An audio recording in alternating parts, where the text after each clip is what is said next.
আজকে ডাবের পানি আর সাবুদানা দিয়ে ভীষণ টেস্টি, মুখে স্বাদ লেগে থাকার মতো একটা ডেজার্ট আইটেম তৈরি করে দেখাবো। এটা দেখতে যেমন খুবই লোভনীয়, খেতেও কিন্তু অনেক বেশি টেস্টি হয়ে থাকে।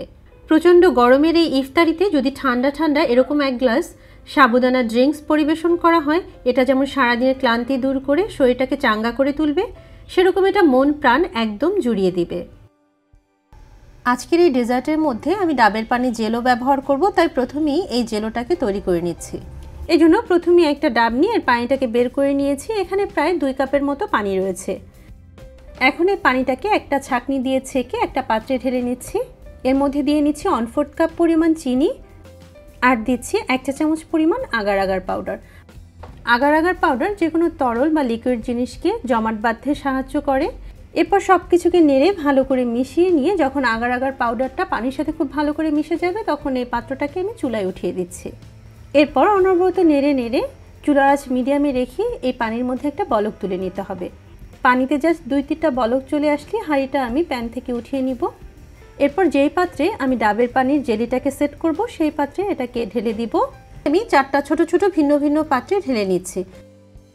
এরপর প্রতিটা পাত্রেই আমি আমার পছন্দ মতো লাল, নীল, সবুজ, কমলা ফুড কালার অ্যাড করে এটাকে ভালো করে নেড়ে মিক্স করে একটা সাইডে রেস্টে রেখে দিব 30 মিনিটের জন্য।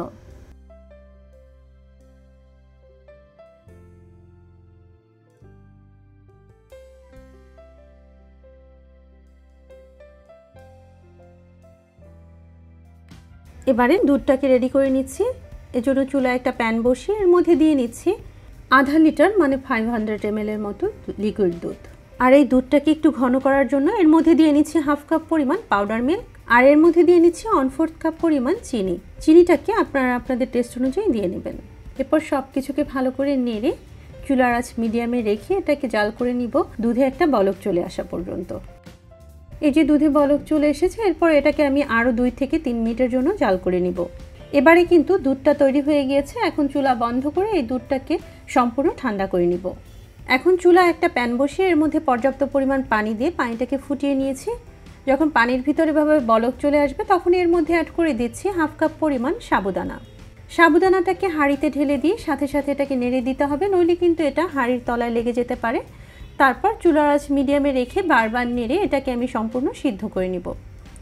এই তো দেখুন আমার সাবুদানাটা পুরোপুরি সিদ্ধ হয়ে গিয়েছে, মানে এর ভিতরে সাদাটে ভাবটা অনেকটাই কমে এসেছে। এই পর্যায়ে আমি এই সাবুদানাটাকে চুলা থেকে নামিয়ে একটা স্ট্রেনারের উপরে ঢেলে দিচ্ছি। আর সাবুদানাটা যাতে ঝরঝরে থাকে, এজন্য উপর থেকে সামান্য কিছুটা ঠান্ডা পানি অ্যাড করে দিচ্ছি। এখন এই সাবুদানাকে একটা সাইডে রেখে এটাকেও সম্পূর্ণ ঠান্ডা করে নিচ্ছি।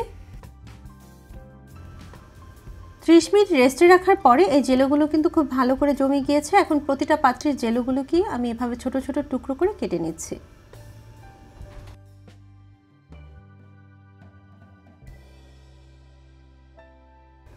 একইভাবে লাল, নীল, সবুজ, কমলা প্রতিটা জেলোই কাটা হয়ে গেলে আমি যাচ্ছি ডেজার্ট তৈরি করতে। ডেজার্ট তৈরির জন্য আগে ঠান্ডা করে রাখা সেই দুধটাকে আমি একটা বলে উঠিয়ে নিয়েছি। এখন এর মধ্যে আমি প্রথমেই পানি ঝরিয়ে রাখা সেই সাবুদানাটাকে দিয়ে দিচ্ছি। এরপর এর মধ্যে আমি একে একে বিভিন্ন কালারের জেলোগুলোকে অ্যাড করে দিচ্ছি।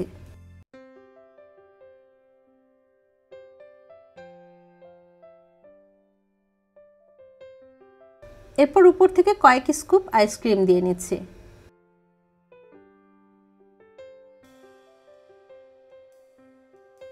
আর কিছুটা বাদাম কুচি আর জেলোর টুকরো দিয়ে উপরটাকে সাজিয়ে নিচ্ছি। প্রচণ্ড গরমের ইফতারিতে যদি এই ডেজার্টটা পরিবেশন করা হয়, এটা সারাদিনের ক্লান্তি দূর করে মন প্রাণ কলিজা একদম ঠান্ডা করে দিবে। খুব অল্প কিছু উপকরণ দিয়ে এই ডেজার্টটা খুব সহজেই তৈরি করে নেওয়া যায়। এই ডেজার্টটা একবার হলেও বাসায় তৈরি করবেন, ভীষণ টেস্টি হয়ে থাকে। এর স্বাদ কিন্তু মুখে লেগে থাকার মতো। আজকে এ পর্যন্তই। আশা করছি আমার আজকের রেসিপিটা আপনাদের ভালো লেগেছে। সবাই ভালো থাকবেন, সুস্থ থাকবেন। আল্লাহ হাফেজ। আসসালামু আলাইকুম।